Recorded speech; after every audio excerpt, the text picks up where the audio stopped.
Hola gente, ¿qué tal? ¿Cómo les va? Espero que todo perfecto. Yo soy Miguel Ángel Guerrero y sean bienvenidos a mi canal Ángel PC Tutoriales.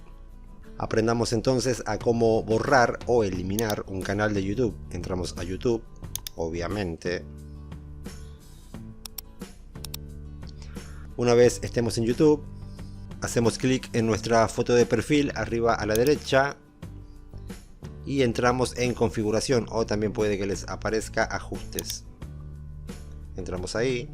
Aquí en la lista de la izquierda entramos en configuración avanzada, bajamos un poco hasta encontrar la opción eliminar el canal, o también puede que les aparezca borrar el canal, depende el idioma que tengan seleccionado en YouTube, si tienen español España o español Latinoamérica.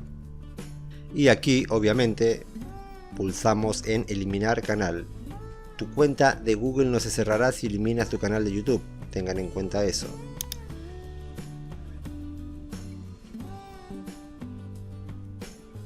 Aquí nos va a pedir que volvamos a iniciar sesión con la contraseña y todo. Clic en siguiente.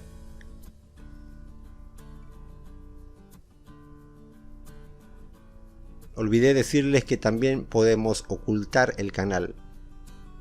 Fíjense. Esta acción hará que tu contenido y tu actividad de YouTube pasen a ser privados. Marca todas las casillas siguientes para confirmar que estás de acuerdo. En este caso yo quiero eliminar permanentemente mi contenido. Clic ahí. Tengan muy en cuenta esto. Esta acción eliminará permanentemente los datos de YouTube asociados a Ángel PC Tutoriales, en mi caso. Esto no se puede recuperar. Yo por las dudas no voy a marcar nada aquí, ni voy a dar clic aquí porque tengo miedo que se elimine de una sola vez. Aunque supongo que va a pedir que volvamos a ingresar nuestro correo electrónico y contraseña y todo eso. Bueno, ustedes de todos modos siguen los pasos. Ya saben cómo llegar hasta aquí. No olviden suscribirse. Chao.